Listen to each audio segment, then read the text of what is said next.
லூக்கா 13ஆம் அதிகாரம். பிலாத்து சில கலிலேயருடைய இரத்தத்தை அவர்களுடைய பலிகளோடு கலந்திருந்தான். அந்த வேளையிலே அங்கே இருந்தவர்களில் சிலர் அந்த செய்தியை அவருக்கு அறிவித்தார்கள். இயேசு அவர்களுக்கு பிரதியுத்தரமாக, அந்த கலிலேயருக்கு அப்படிப்பட்டவைகள் சம்பவித்ததினாலே மற்ற எல்லா கலிலேயரை பார்க்கிலும் அவர்கள் பாவிகளாய் இருந்தார்கள் என்று நினைக்கிறீர்களோ? அப்படியல்லவென்று உங்களுக்கு சொல்லுகிறேன். நீங்கள் மனம் திரும்பாமற் போனால் எல்லாரும் அப்படியே கெட்டு போவீர்கள்.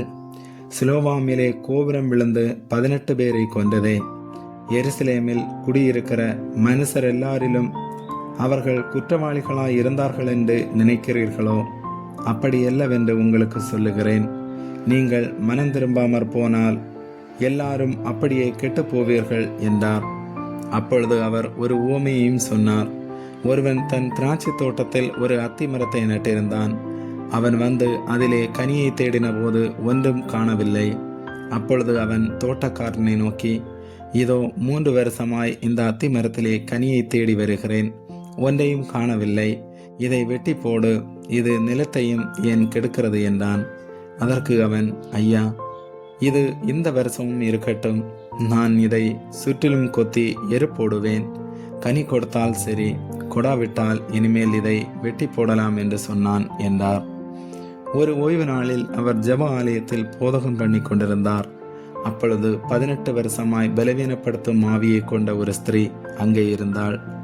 அவள் எவ்வளவும் நிமிரக்கூடாத கூனியாயிருந்தாள். இயேசு அவளை கண்டு தம்மிடத்தில் அழைத்து, ஸ்திரீயே, உன் பலவீனத்தினின்று விடுதலையாக்கப்பட்டாய் என்று சொல்லி அவள் மேல் தமது கைகளை வைத்தார். உடனே அவள் நிமிர்ந்து தேவனை மகிமைப்படுத்தினாள். இயேசு ஓய்வு நாளிலே சொஸ்தமாக்கினபடியால் ஜெப ஆலய தலைவன் கோபமடைந்து ஜனங்களை நோக்கி, வேலை செய்கிறதற்கு 6 நாள் உண்டே, அந்த நாட்களிலே நீங்கள் வந்து சொஸ்தமாக்கி கொள்ளுங்கள், ஓய்வு நாளிலே அப்படி செய்யலாகாது என்றான். கர்த்தர் அவனுக்கு பிரதியுத்தரமாக, மாயக்காரனே, உங்களில் எவனும் ஓய்வு நாளில் தன் எருதையாவது தன் கழுதையாவது தொழுவத்திலிருந்து அவிழ்த்து கொண்டு போய் அதற்கு தண்ணீர் காட்டுகிறது இல்லையா? இதோ சாத்தான் 18 வருஷமாய் கட்டியிருந்த ஆபிரகாமின் குமாரத்தி ஆகிய இவளை ஓய்வு நாளில் இந்த கட்டிலிருந்து அவிழ்த்து விட வேண்டியதில்லையா என்றார். அவர் அப்படி சொன்னபோது அவரை விரோதித்திருந்த அனைவரும் வெட்கப்பட்டார்கள். ஜனங்கள் எல்லாரும் அவரால் செய்யப்பட்ட சகல மகிமையான செய்கைகளை குறித்தும் சந்தோஷப்பட்டார்கள். அவர் அவர்களை நோக்கி, தேவனுடைய ராஜ்யம் எதற்கொப்பாயிருக்கிறது? அதை எதற்கு ஒப்பிடுவேன்? அது ஒரு கடுகு விதைக்கு ஒப்பாயிருக்கிறது. அதை ஒரு மனுஷன் எடுத்து தன் தோட்டத்திலே போட்டான். அது வளர்ந்து பெரிய மரமாயிற்று. ஆகாயத்து பறவைகள் வந்து அதன் கிளைகளில் அடைந்தது என்றார். மேலும் அவர், தேவனுடைய ராஜ்யத்தை நான் எதற்கு ஒப்பிடுவேன்? அது புளித்த மாவுக்கு ஒப்பாயிருக்கிறது. அதை ஒரு ஸ்திரீ எடுத்து முழுவதும் புளிக்கும் வரைக்கும் 3 படி மாவிலே அடக்கி வைத்தாள் என்றார். அவர் எருசலேமுக்கு பிரயாணமாய் போகும்போது பட்டணங்கள் தோறும் கிராமங்கள் தோறும் உபதேசம் பண்ணி கொண்டு போனார். அப்பொழுது ஒருவன் அவரை நோக்கி, ஆண்டவரே, ரட்சிக்கப்படுகிறவர்கள் சில பேர் தானோ என்று கேட்டான். அதற்கு அவர், இடுக்கமான வாசல் வழியாய் உட்பிரவேசிக்க பிரயாசப்படுங்கள். அநேகர் உட்பிரவேசிக்க வகை தேடினாலும் அவர்களாலே கூடாமற் போகும் என்று உங்களுக்கு சொல்லுகிறேன். வீட்டு ஜமான் எழுந்து கதவை பூட்டின பின்பு நீங்கள் வெளியே நின்று, ஆண்டவரே, ஆண்டவரே, எங்களுக்கு திறக்க வேண்டும் என்று சொல்லி கதவை தட்டும்போது அவர் பிரதியுத்தரமாக, நீங்கள் எவ்விடத்தாரோ, உங்களை அறியேன் என்று உங்களுக்கு சொல்லுவார். அப்பொழுது நீங்கள், உம்முடைய சமூகத்தில் போஜனபானம் பண்ணினோமே, நீர் எங்கள் வீதிகளிலே போதகம் பண்ணினீரே என்று சொல்லுவீர்கள். ஆனாலும் அவர், நீங்கள் எவ்விடத்தாரோ, உங்களை அறியேன், அக்கிரமக்காரராகிய நீங்கள் எல்லோரும் என்னை விட்டு அகன்று போங்கள் என்று சொல்லுவார் என்று உங்களுக்கு சொல்லுகிறேன்.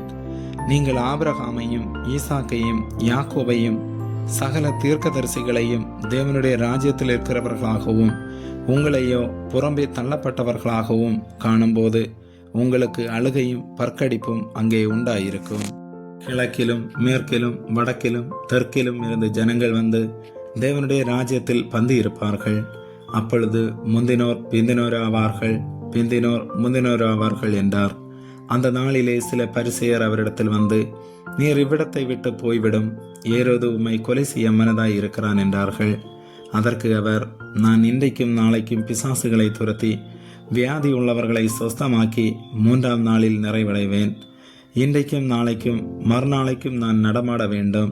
எருசலேமுக்கு புறம்பே ஒரு தீர்க்கதரிசியும் மடிந்து போகிறதில்லை என்று நான் சொன்னதாக நீங்கள் போய் அந்த நரிக்கு சொல்லுங்கள். எருசலேமே, எருசலேமே, தீர்க்கதரிசிகளை கொலை செய்து உன்னிடத்தில் அனுப்பப்பட்டவர்களை அறிகிறவளே, கோழி தன் குஞ்சுகளை தன் சிறகுகளின் கீழே கூட்டி சேர்த்து கொள்ளும் வண்ணமாக நான் எத்தனை தரமோ உன் பிள்ளைகளை கூட்டி சேர்த்து கொள்ள மனதாயிருந்தேன். உங்களுக்கோ மனதில்லாமற் போயிற்று. இதோ உங்கள் வீடு உங்களுக்கு பாழாக்கி விடப்படும்.